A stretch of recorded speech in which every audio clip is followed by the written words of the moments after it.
Selamat berjumpa lagi rekan-rekan mahasiswa. Pada saat ini kita akan diskusi tentang leadership dan karakter building. Pada pertemuan ke-13 akan kita diskusikan masalah manajemen waktu atau time management.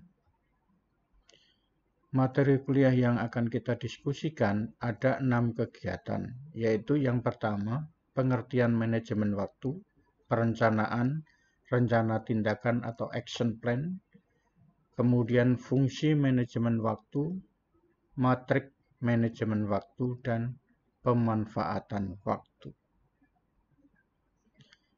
Pengertian manajemen waktu. Manajemen waktu atau time management adalah bagaimana cara kita menggunakan waktu dengan efektif. Perencanaan atau planning. Pendekatan terstruktur dan terencana untuk menggunakan waktu yang tersedia. Penggunaan sumber daya yang tersedia dengan efektif sebelum menentukan tujuan.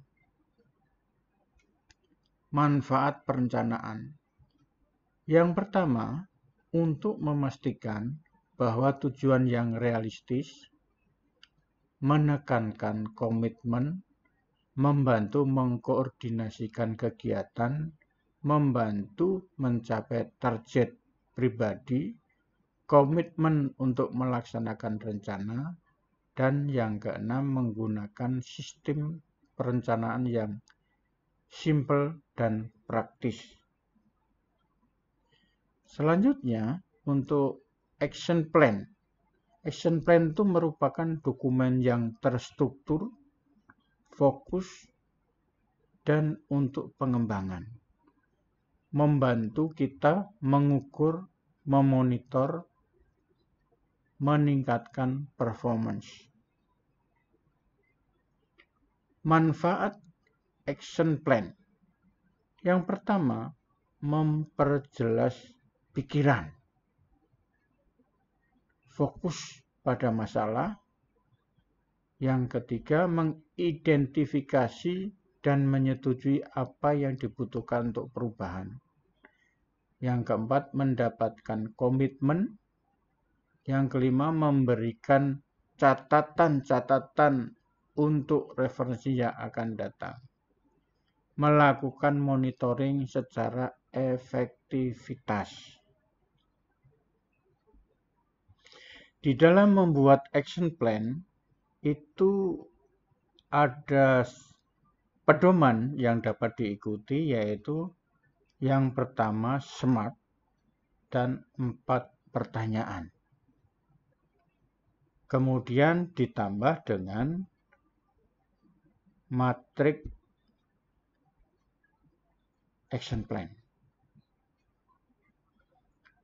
Membuat action plan dengan SMART. S.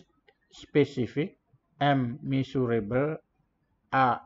Achievable, R. Realistic, dan T. Timeline.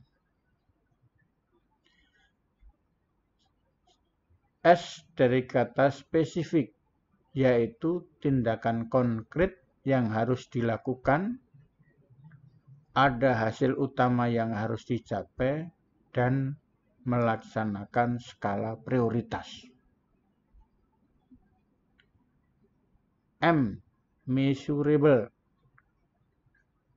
meliputi jumlah nominal, kualitas dan kuantitas, kecepatan waktu penyelesaian.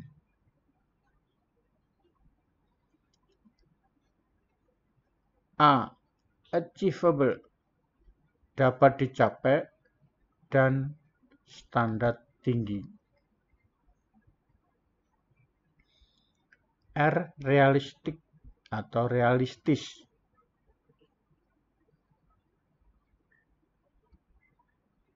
T. Timeline, periode waktu tertentu, batasan waktu, jam, hari, bulan, dan tahun.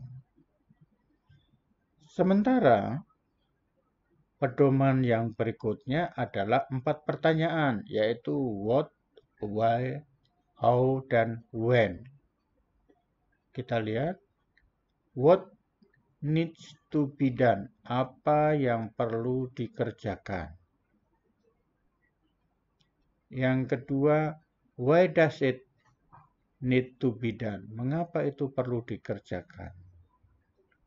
Yang ketiga, how is it going to be done, bagaimana kegiatan tersebut dikerjakan. Dan yang keempat adalah when has it got to be done by, kapan itu dikerjakan. Selanjutnya, fungsi manajemen waktu. Yang pertama, membuat strategi untuk mencapai tujuan.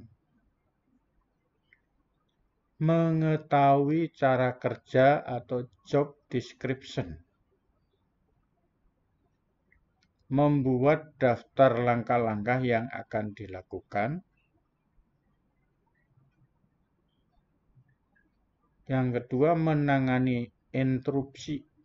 Memperkecil interupsi-interupsi yang tidak perlu. Mengumpulkan interupsi tersebut dan dikerjakan pada waktu luang. Yang ketiga, delegasi. Memutuskan siapa yang akan diberi delegasi, menerangkan segala sesuatu yang diperlukan dan dikerjakan, mendiskusikan langkah-langkah selanjutnya, menentukan waktu menyelesaikan, mengecek ulang apakah yang diberi delegasi sudah mengerti dan menyetujui. 4. Menggunakan agenda, yaitu dengan cara mencatat semua aktivitas, janji-janji, hal-hal yang perlu diberi perhatian, pertemuan-pertemuan, dan lainnya. Selanjutnya, kita perlu mengenal namanya matriks manajemen waktu. Matriks manajemen waktu itu adalah penggabungan antara dua kondisi.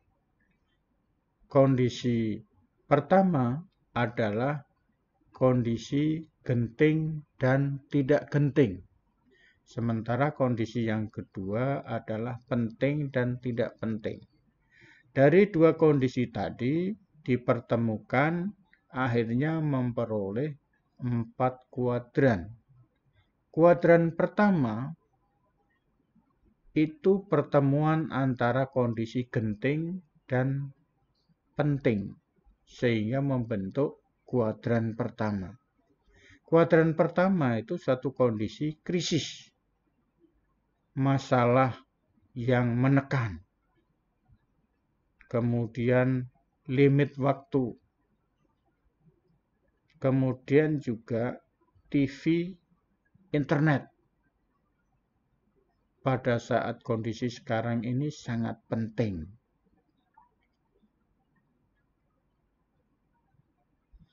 Kemudian yang berikutnya, pertemuan antara kondisi tidak penting dengan penting. Itu membentuk kuadran kedua. Kuadran kedua itu satu kondisi persiapan, pencegahan, perencanaan, membangun hubungan, rekreasi, mengenali peluang baru.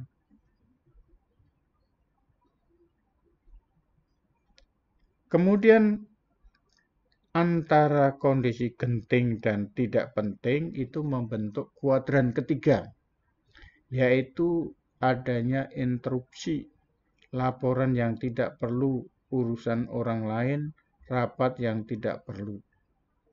Selanjutnya antara kondisi tidak penting dan tidak genting itu membentuk kuadran keempat, basa-basi, telepon, surat, email yang tidak perlu, buang waktu, istirahat berlebihan. Nah, ini adalah matrik manajemen waktu.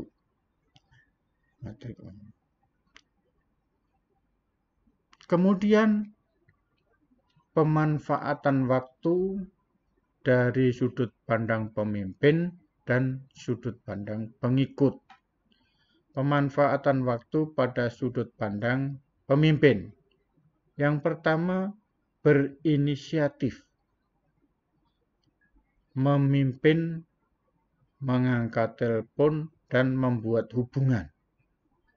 Yang ketiga, membuat waktu, merencanakan, mengantisipasi masalah. Yang keempat, menginvestasikan waktu dengan orang-orang. Yang kelima, membuat jadwal berdasarkan prioritas. Sementara pemanfaatan waktu menurut pengikut. Yang pertama, bereaksi terhadap perintah pimpinan. Yang kedua, mendengarkan, menunggu telepon. Yang ketiga, menggunakan waktu hari demi hari, bereaksi terhadap masalah.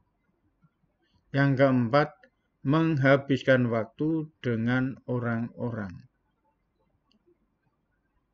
Yang kelima, membuat jadwal berdasarkan hasil permintaan.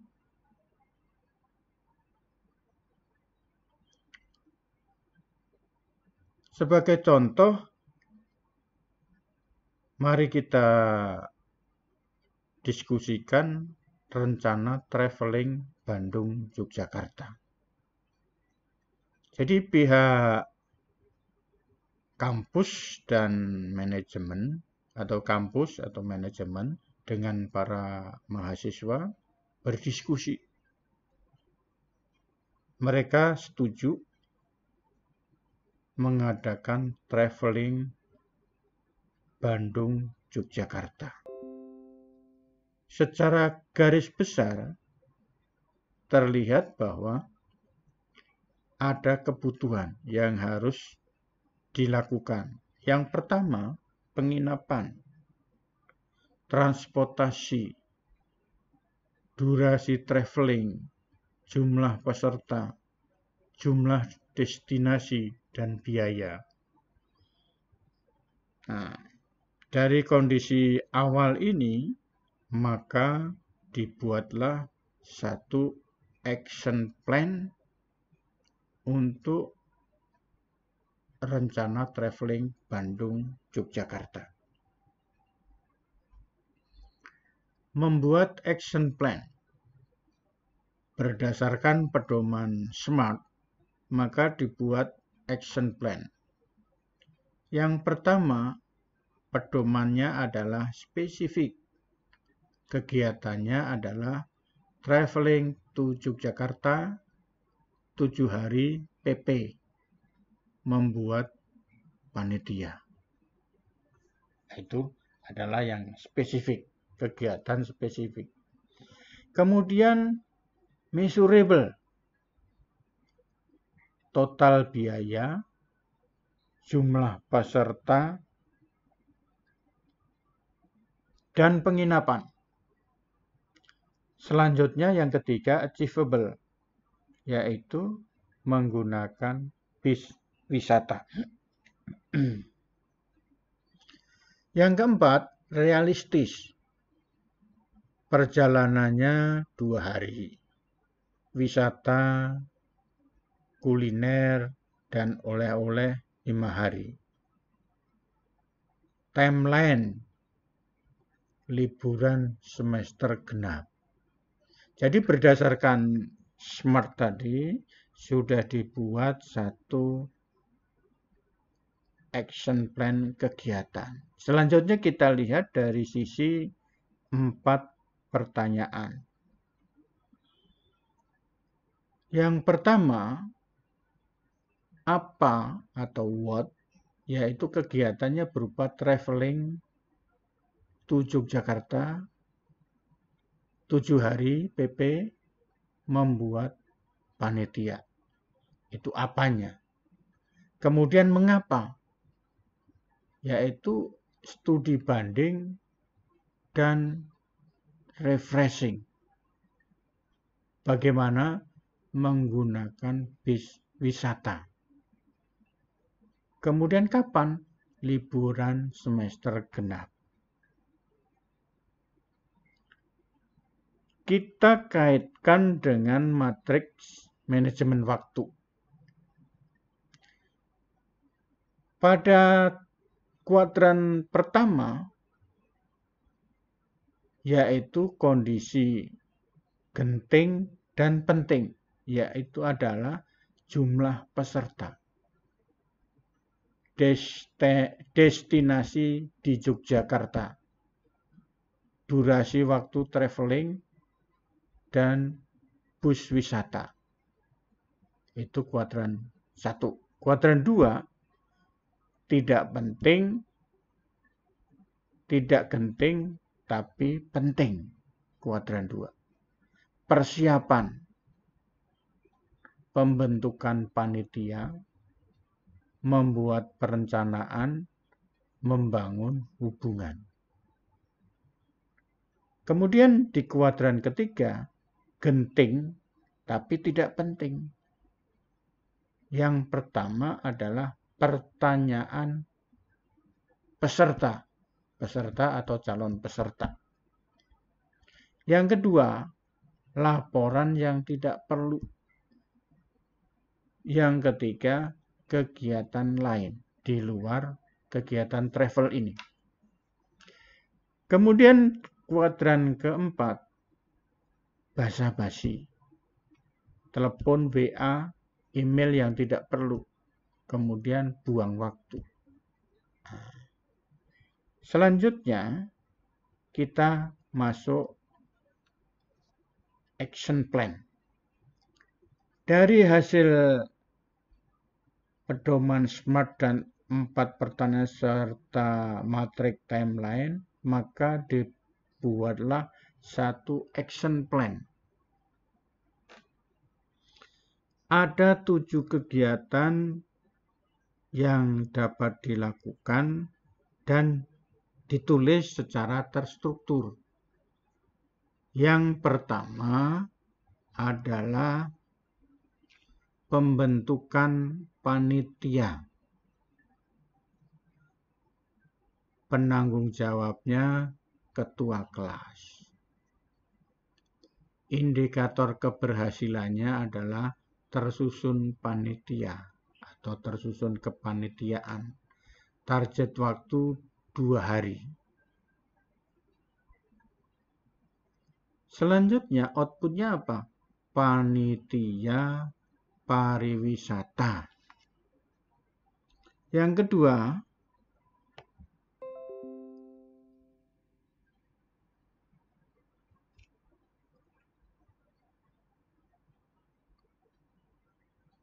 perjalanan. Tim transportasi, penanggung jawabnya, indikatornya adalah perjalanan aman, lancar, dan tepat waktu. Target waktu 2 hari PP. Outputnya Bandung, Yogyakarta, PP. Penginapan. Tim traveling memperoleh penginapan yang sesuai.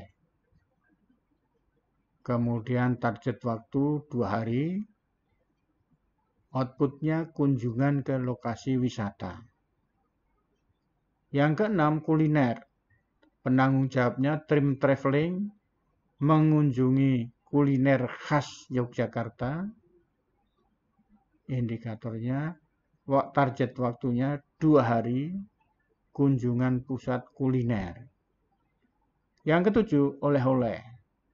Penanggung jawab traveling mengunjungi Pusat Oleh-oleh Yogyakarta, target waktu 1 hari.